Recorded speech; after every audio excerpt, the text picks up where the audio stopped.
You are watching the Neuro-Affirming Conversation Hour for outreach and support. The Humanities 101 Foundation welcomes you.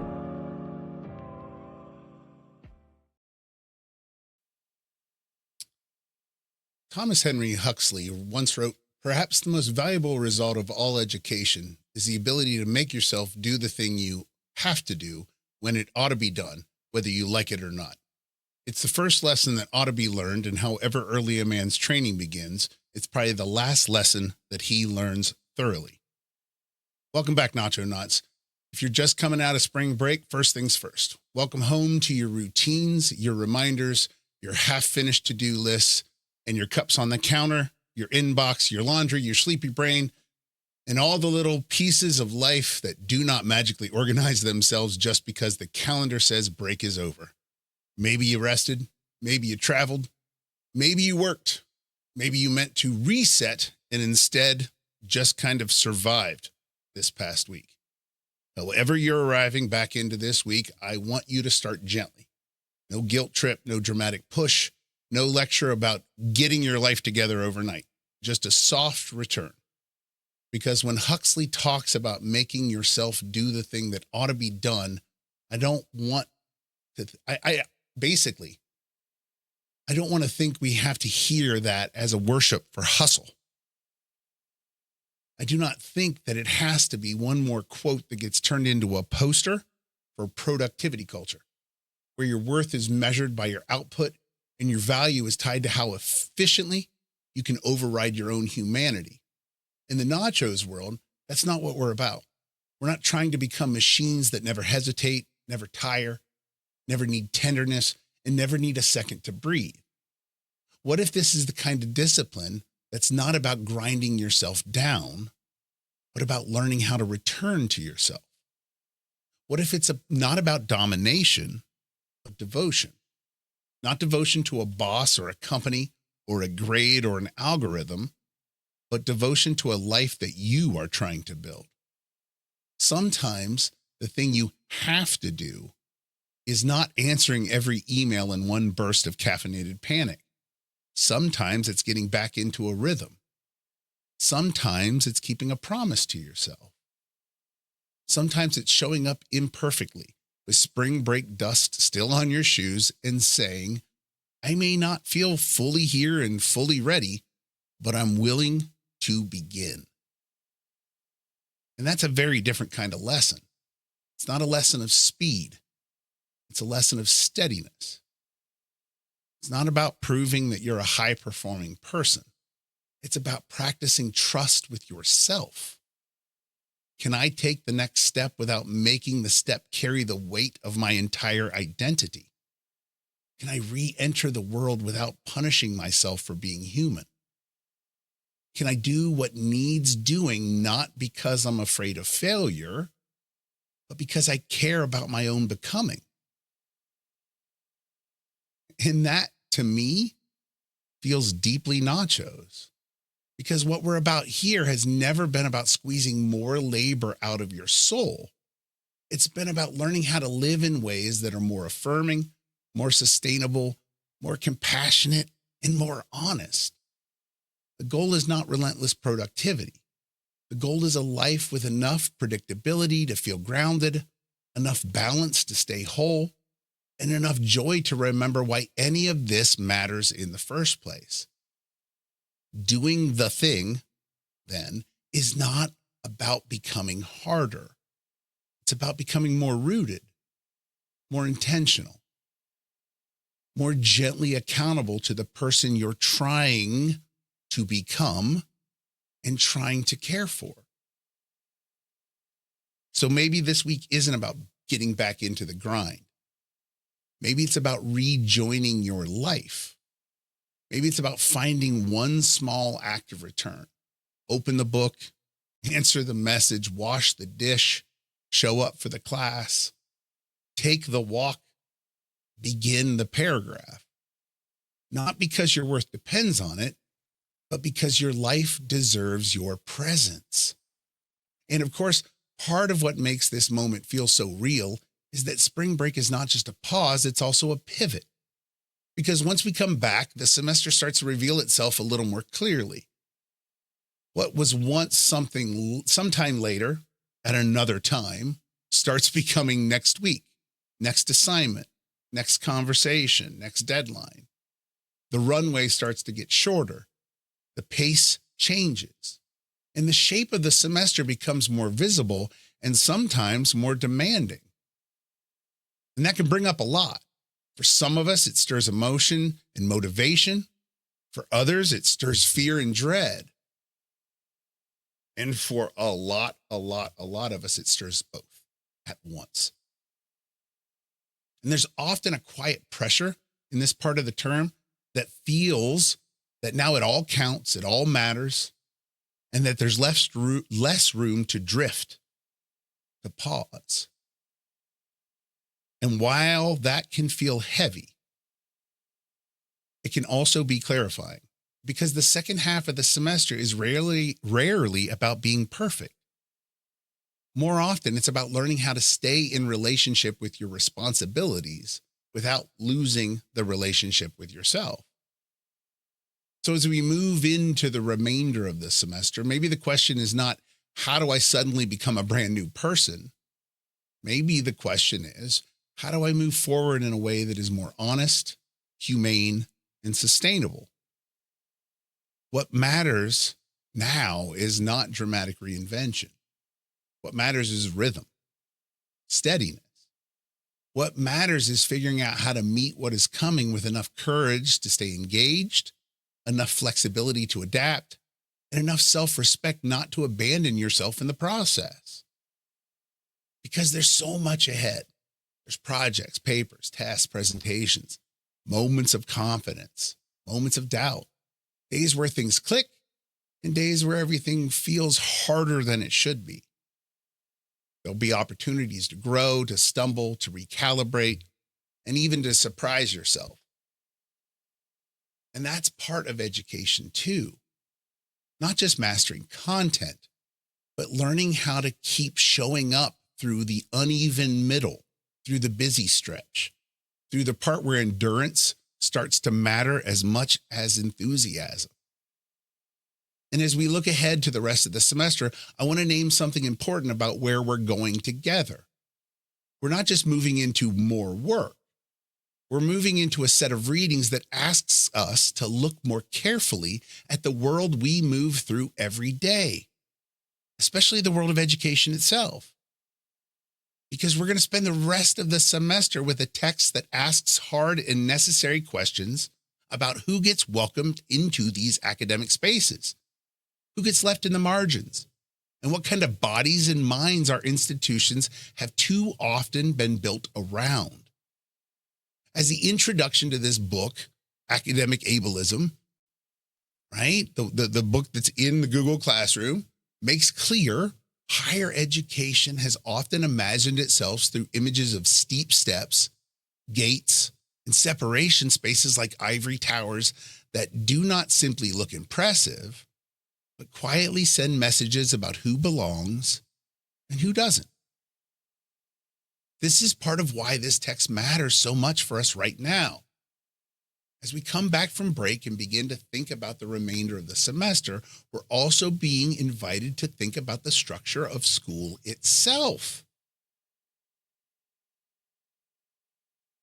And not just assignments or calendars or your individual stress level, but the deeper design of education. The introduction of this book reminds us that disability has too often been treated by higher education as a problem to be solved rather than a source of knowledge, perspective, or critical insight. It asks us to consider the university not as a place of learning, but as a space shaped by assumptions about ability, worth, access, and even normalcy. For the rest of the semester, we're going to be reading chapters on the ivory tower, the retrofit, universal design, and disability on campus as shown in film. In other words, we're going to be thinking about education from several angles at once. We're going to examine the ivory tower and the image of the steep steps, those visible and invisible barriers that make institutions feel distant, elite, and exclusionary. And we're then going to look at the idea of the retrofit, right? The ramp over the steps. The ways that institutions often wait until after exclusion has already happened, and then they patch support in as an afterthought. And then we're going to look at possibly a better way, universal design, which asks a more hopeful and forward-looking question. What would it mean to design spaces, systems, and learning experiences with human difference in mind from the beginning, rather than as a later correction? The text frames universal design not simply as accommodation, but as a way of imagining a more inclusive future. And this matters for you regardless of your major. We're also going to spend some time with the chapter on disability in film, which is such an important part of the conversation because culture teaches us what to expect from college long before we ever enter a classroom. The text argues that popular films about campus life do not just entertain us. They help us shape our ideas about what college is for, what kinds of people are centered there, and how disability gets represented, minimized, mocked, or misunderstood. And that means we'll not only be studying institutions, but we'll also be studying the stories and images that help those institutions seem normal. And I also want to note something of very practical importance here. The course text is free, and it's available in more than one format. You can read it, but you can also listen to it. And that matters. Access, format, they all matter. If ideas are meant to matter, they should be available to people in ways they can actually use. So as we move through this part of the semester, I want us to remember that accessibility is not just an extra feature tacked on to learning. It's part of what makes learning humane. So it's not just about finishing strong in the usual sense. It's about learning to see more clearly, about noticing the stairs, the gates, the patches, the redesigns, the retrofits, and the stories that we have inherited about who belongs and who doesn't. And maybe as we do this work together, we can also begin imagining what it would look like to build something better, something kinder, something more honest, and something that does not ask people to prove their worthiness before they're allowed inside. So I want to point towards the final project with this in mind, because this project is a natural extension of that idea, of that reading, and of what we're going to be discussing in this class. If our reading asks us to pay attention to the ways the world is not automatically built for everyone, then your final project asks you to do something more. It asks us not just to observe those barriers, but to imagine what it could be done differently, how we can go around, through, under, over those barriers. At its heart, the final project is really about learning to see the everyday world with greater care. It's about noticing the exclusion is not often dramatic. Sometimes it's built into the small, ordinary, familiar things. Things so common that many people pass by them without ever having to think twice. A space, a system, a routine, a social expectation, a classroom practice, a workplace, a website, even a public setting. What this project invites you to do is pause and ask, who is being left out here? Who has to work harder just to participate? Who has to adapt themselves because the world was not designed with them in mind? And then just as importantly, the project asks you to move from critique to creativity, because pointing out a problem is nothing without a solution. And this is not in the sense of inventing something huge or expensive or unrealistic, but in the very NACHOS spirit of thoughtful, humane, small change. The focus here is on micro-accommodations, small, practical shifts that may seem minor to some people, but can make a real difference in whether someone feels shut out or welcomed in. The point is not to solve every problem in the world in one assignment. The point is to practice seeing how meaningful change often begins with attention, empathy, and one doable adjustment. You're going to have some freedom in how you express that thinking. You can choose to write, or you can choose to create a video, but regardless of the format, the larger goal remains the same. I want you to identify a place where accessibility or inclusion is limited, reflect on why that matters, and then offer a simple solution that could make the environment more navigable, more affirming, and more just. And think about even in our own community, when the current holiday of Ramadan falls in the summer, and the school moved football two-a-days to the middle of the night to accommodate the community. And it became not just an accommodation, but it became a celebration. In other words, this is a project about applying the ideas of this course to the real world around us. And I think it matters. I think that matters. Because one of the most powerful things education can do is help us move from passive acceptance to active imagination. It can teach us not to shrug at the way things are, but to ask whether they could be made better.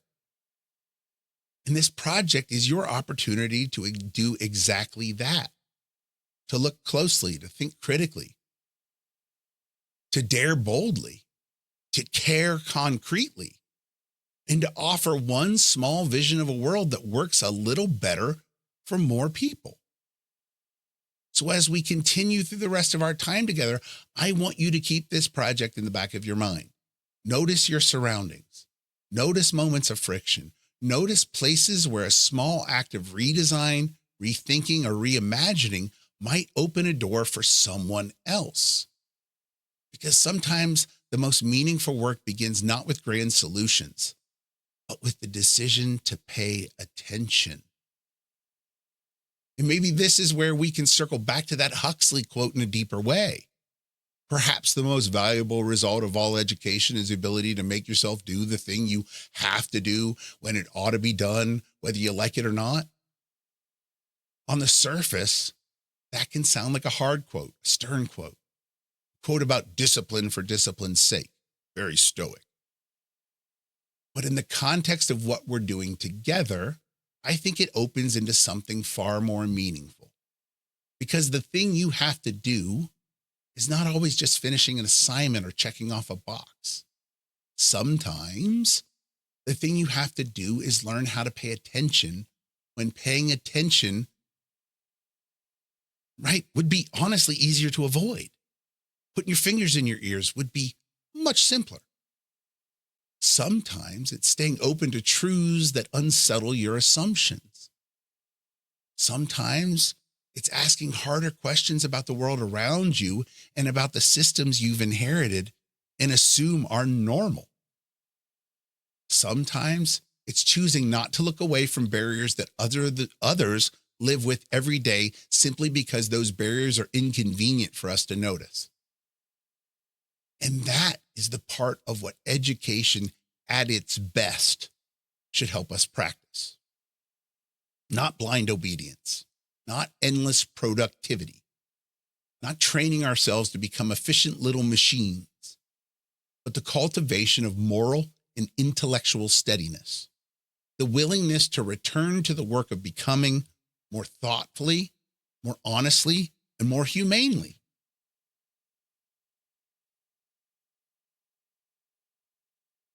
The willingness to keep growing even when growth asks something of us.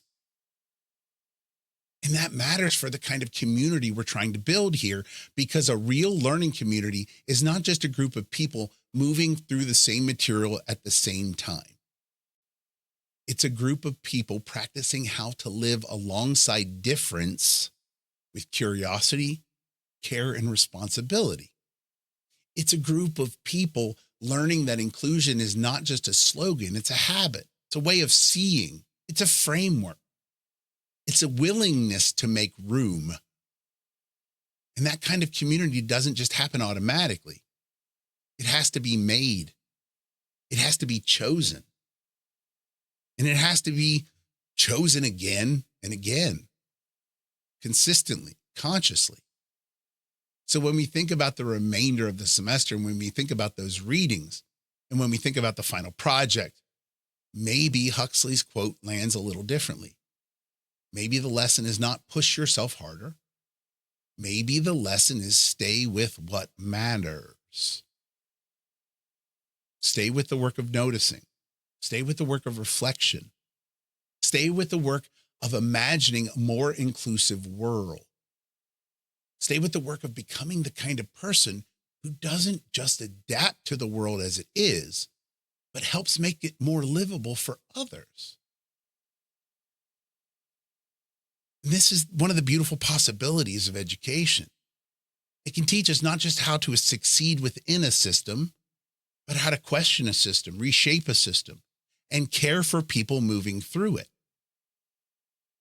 It can help us become people who do the needed thing, not out of fear, not out of pressure, and not out of empty performance, but out of commitment to another person, to a larger idea, to a community.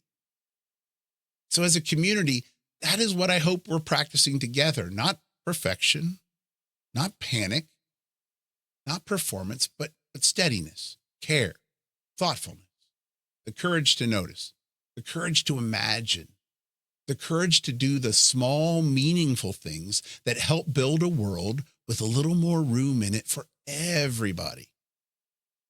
And maybe that brings us to the idea of courage. Just like the cowardly lion, courage. Because courage is one of those words that often gets misunderstood. We tend to imagine courage as something loud, dramatic, and unmistakable. We picture speeches, protests, declarations, huge turning points, moments where someone stands in the spotlight and does something undeniably brave. And courage does look like that sometimes.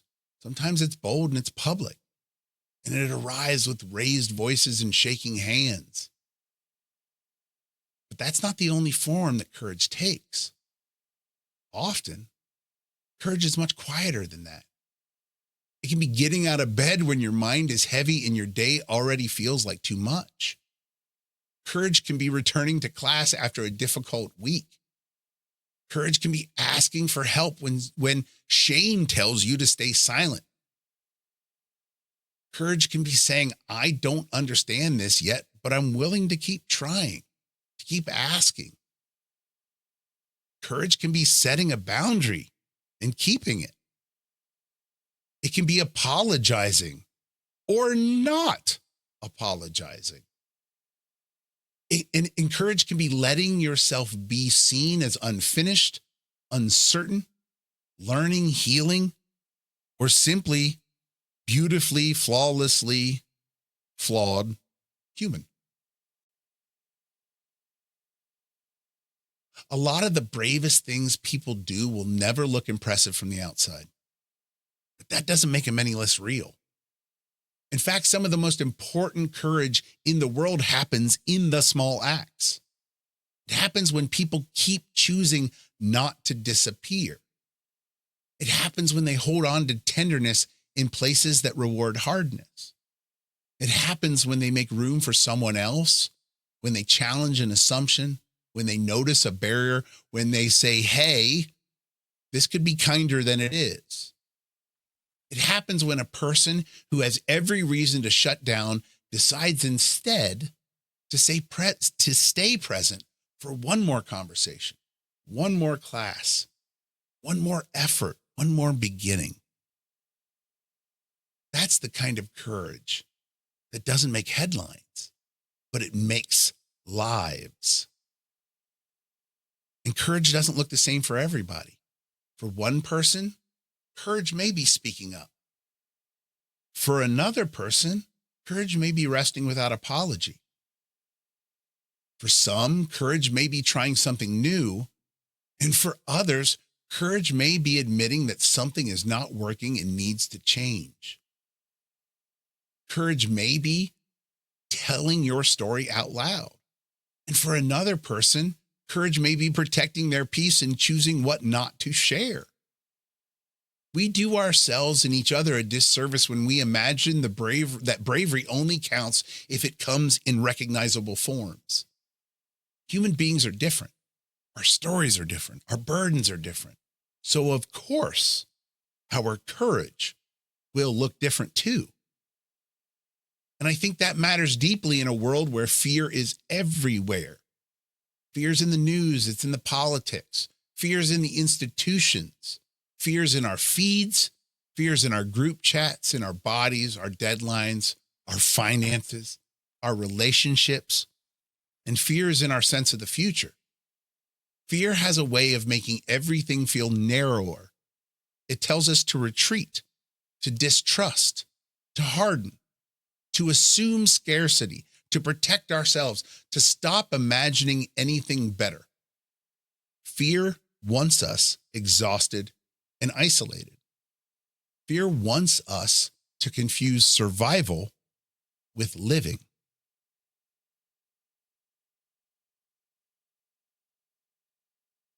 But courage, even small courage, interrupts that, stops it. Courage opens a little space. It says, I don't have to let fear make every decision for me. Courage says, I can still choose curiosity. I can still choose care, honesty. I can still choose to notice the person next to me and respond to that person. And courage doesn't always erase fear. Most of the time, it can't erase fear. Courage often walks right alongside of it. It simply refuses to hand fear the steering wheel. So maybe part of what we're being invited into as people and as a community is not the fantasy of becoming fearless. That's stupid. Maybe it's something gentler and truer than that. It's the practice of becoming brave in the ways available to us.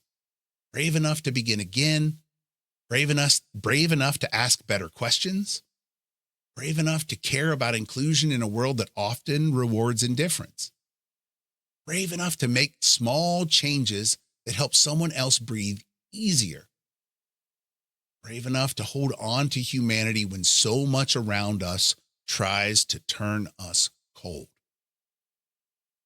And that kind of courage matters. It matters in classrooms, families, friendships, workplaces, sidewalks, stores, online spaces, waiting rooms, and other places in public life. It matters because the world is shaped not only by giant acts of heroism, but by thousands of smaller daily decisions. The choice to be open instead of dismissive.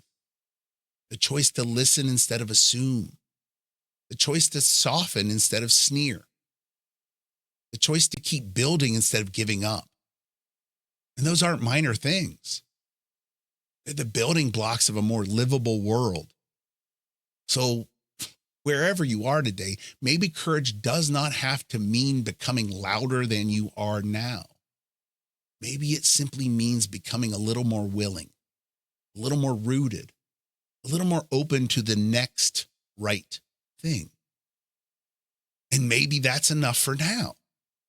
Not grandness, not perfection, just the steady human courage to keep showing up with care in a fearful world.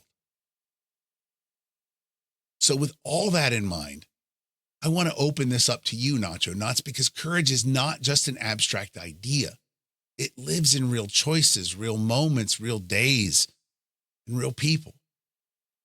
Again, it shows up in all of those places and quiet moments where nobody else may even realize that something brave is happening. So here's a question I want to leave you with and invite you to reflect upon. What does courage look like in your life right now? Not the movie version, not the dramatic version, not the version that would impress strangers. I mean, the real version, the ordinary version. What does it look like in your life right now? The version of courage that asks something of you in this season of your life. Is courage speaking up? Is it asking for help? Is it beginning again after a hard week? Is it setting a boundary, trusting yourself, slowing down? Is it choosing kindness when the world feels sharp? Is it letting yourself be seen as someone who is still learning, healing, growing? Or maybe just as importantly, where do you see small courage in the people around you? Because sometimes part of building a better community is learning how to notice bravery in forms that the world does not always celebrate and see it in other people. Your classmate who keeps coming back, the friend who tells the truth all the time, even when it's hard, the person who asks the hard question at work, the classmate who makes space for someone else, the individual in your community who keeps trying, even quietly. What if part of our work together is learning to recognize that these small acts matter? So I'd love for you to think about that with us. What does courage look like for you right now? And what kind of courage do you think our communities need more of? And it's not just a discussion question. It's an invitation. It's an invitation to reflect, to share, to listen, and maybe even to redefine courage a little more generously together. So before we start to wind our way towards the close, I also want to mention something a little more practical. Today's episode is a bit shorter than most, and that's intentional. I'm going to be traveling at the tail end of spring break to spend some time with family, and I'm also beginning to gear up for Autism Awareness Month, which is just around the corner and always brings a full season of speaking, planning, outreach, and reflection. So if this week's episode felt like it needed to honor that same spirit, and so I kind of leaned into it. It wasn't about forcing more just because more is possible. And it's not equating fullness with worth, not assuming that every good thing has to be stretched to its maximum size to matter. Sometimes shorter offerings can still be meaningful ones. And sometimes brief check-ins, even without research and stories, can be exactly what's needed. And in some ways, it fits the heart of today's conversation beautifully. We've been talking about steadiness, about courage, about returning gently, about small acts that matter, about building a more humane and inclusive world, one thoughtful choice at a time. So it feels only right that this episode itself reflects a little of that same philosophy. Something honest, something doable, something rooted in care rather than pressure. So as I spend time with family at the end of the week and begin preparing for the important week ahead in April, I hope that this episode can still travel with you into the week as a small companion. A reminder that meaningful things don't always have to be big or bold, and that thoughtful presence still counts, even in smaller doses. But remember, as we do move into Autism Awareness Month, I want to share a little bit of what's coming up, because the next season is going to be a meaningful one. I'm going to be speaking at the Beautiful Minds Conference at the University of Michigan in Ann Arbor on April 14th. And then at the Voices in Action event at the Lansing State Capitol in Lansing, Michigan, the next day on April 15th. We also have a lot of lunch and learns and private events coming up in April, conversations that are part of this broader effort to keep building understanding, connection, and practical support around autism and neurodivergence. And I want to say this clearly because sometimes people don't realize how much these things matter behind the scenes. If you or your organization, workplace, school, community group, or event space are looking for someone to come speak, facilitate discussions, or offer a neuro-affirming conversation about autism, inclusion, accessibility, or belonging, reach out. These speaking opportunities are not just appearances on a calendar. They're one of the primary ways that we raise money to support the nonprofit and sustain the work we do. The support that helps make all of this possible, even NACHOS. It helps support autism outreach. It helps support community programming. It helps support this conversation. It covers the real costs that come with doing this work. Things like hosting, websites, digital platforms, insurance, and all the practical infrastructure that keeps outreach and support going. And I think it's important to be honest about that. The work is this work and this NACHOS Humanities 101 thing, it's a labor of love. But even that labor of love needs resources to keep moving. And my wife won't let me spend any more of my money. I guess I should say our money. I also want people to know that when you support this work, that support goes directly into programming. We're not using donations to pay salaries. 100% of donations go to outreach, support, and sustaining the kind of work that tries to create more room, more understanding, and more connection in the world. And it matters to me.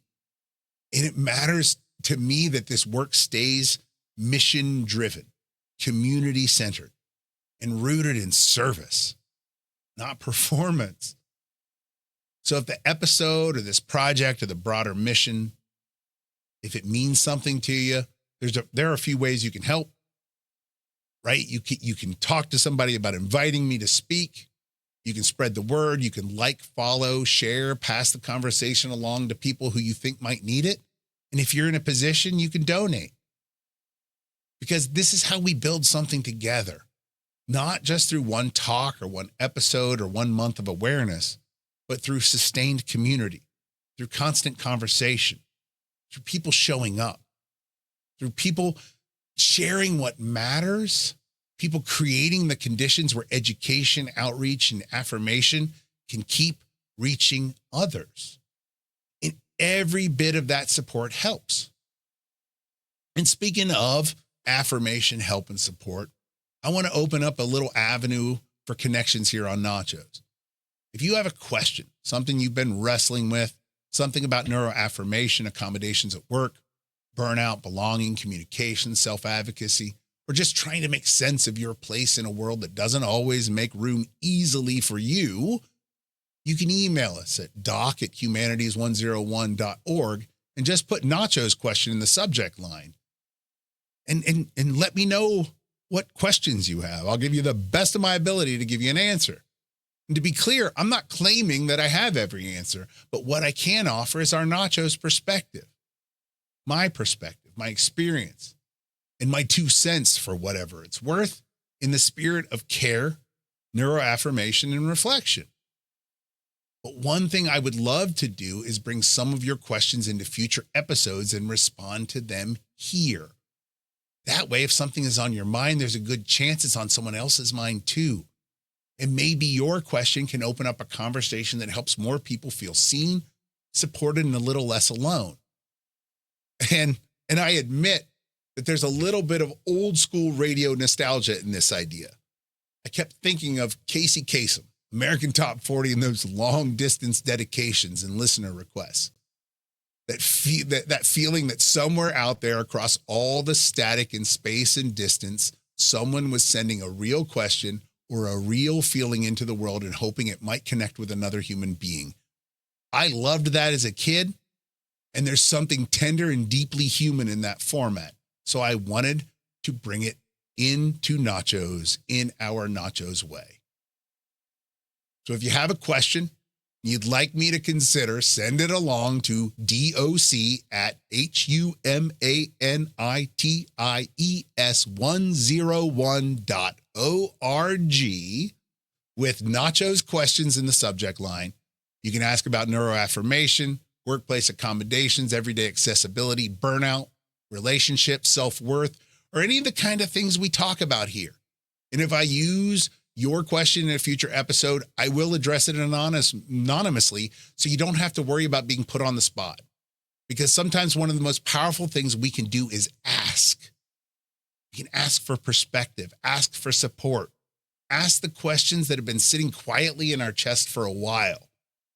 And sometimes that question becomes the start of a conversation that helps a whole community.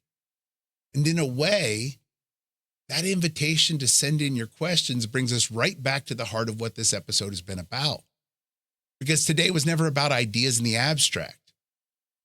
It's about the real work of living, learning, and returning, questioning, and trying to move through the world with a little more courage and a little more care.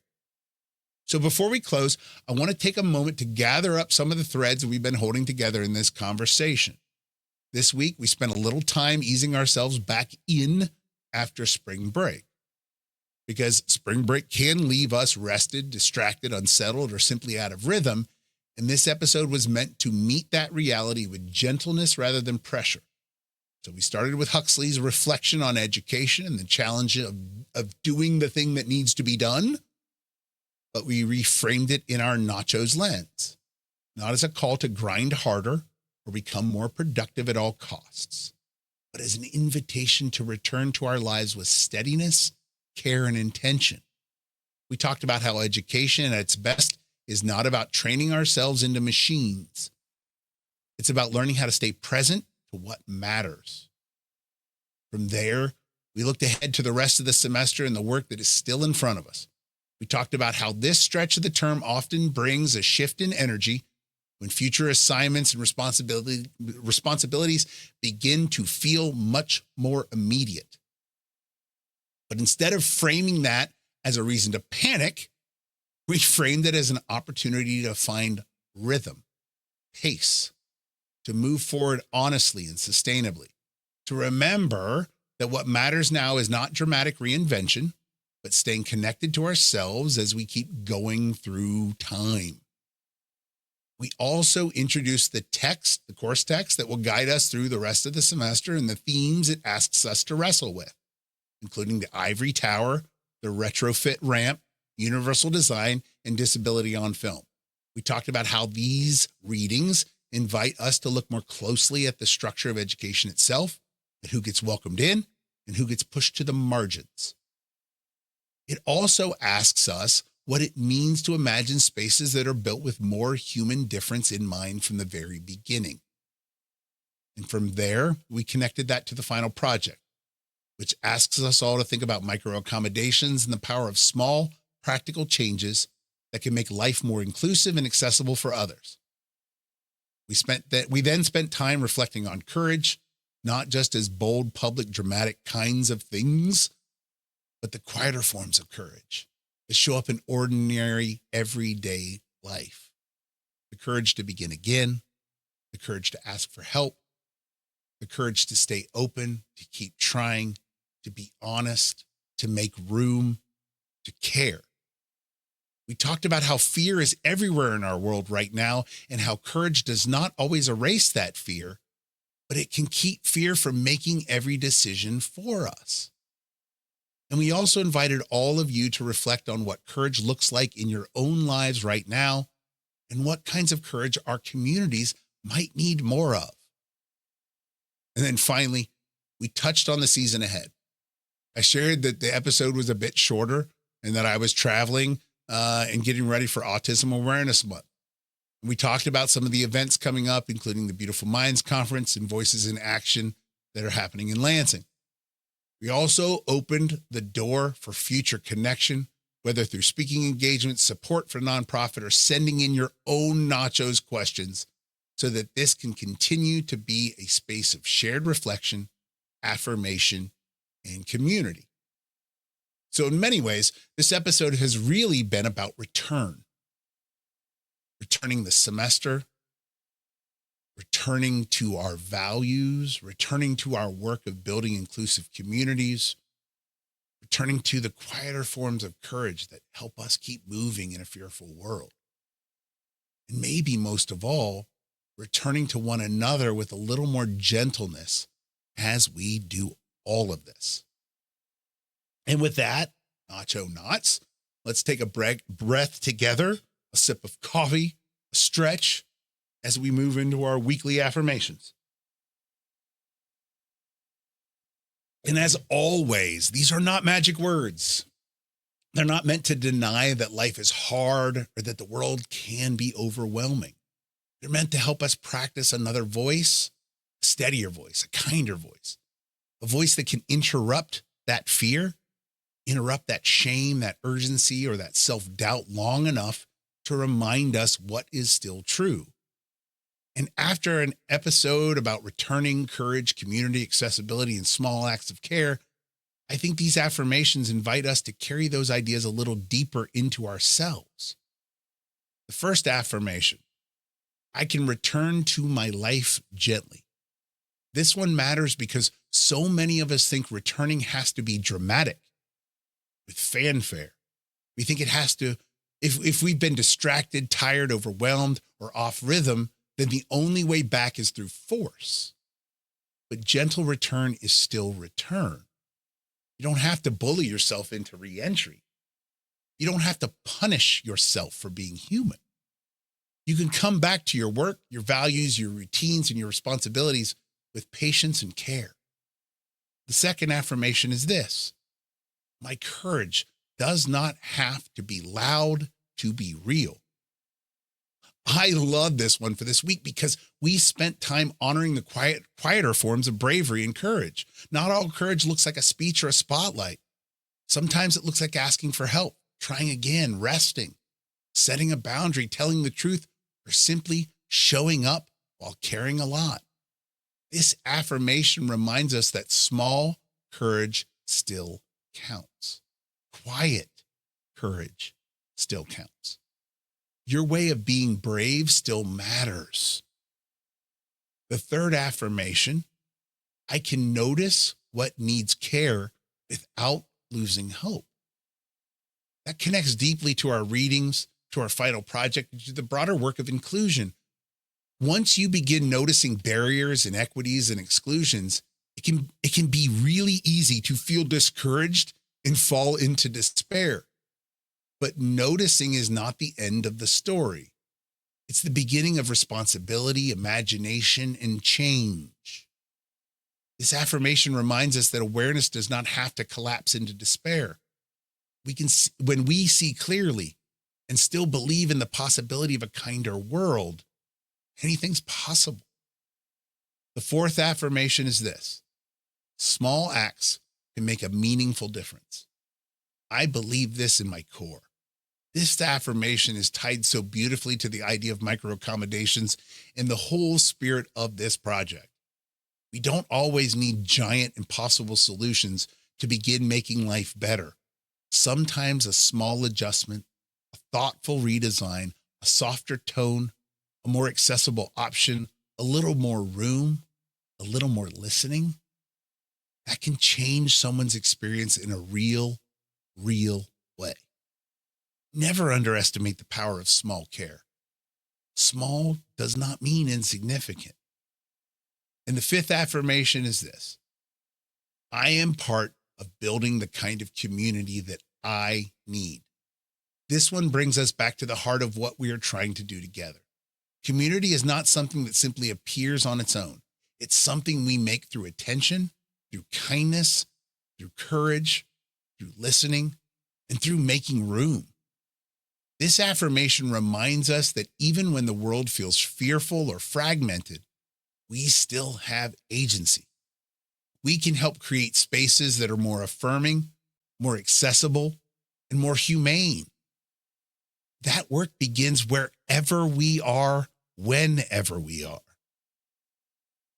So let those sit with you this week. Write one down. Come back to the one that catches in your chest a little. Let it travel with you into class, into work, into your routines, into your moments of doubt, and into your moments of beginning again. Because sometimes an affirmation is not about becoming someone new. Sometimes it's about remembering how to return to yourself with a little more grace. And so, Nacho Knots, wherever this episode finds you, whether you're stepping back into routines, carrying a little spring break fog, facing the rest of the semester with some hope, some uncertainty, or a bit of both, I hope you will be gentle with yourself in the days and weeks ahead. You don't have to have everything figured out right now. You don't have to return perfectly. You don't have to be fearless. You don't have to solve everything at once.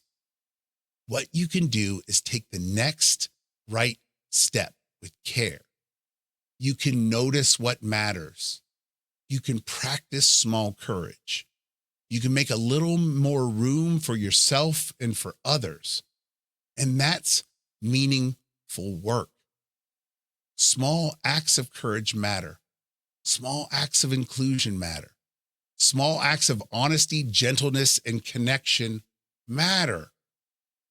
And sometimes those small things are exactly what help us find our way back to ourselves and to each other. So thank you for spending this time with me today.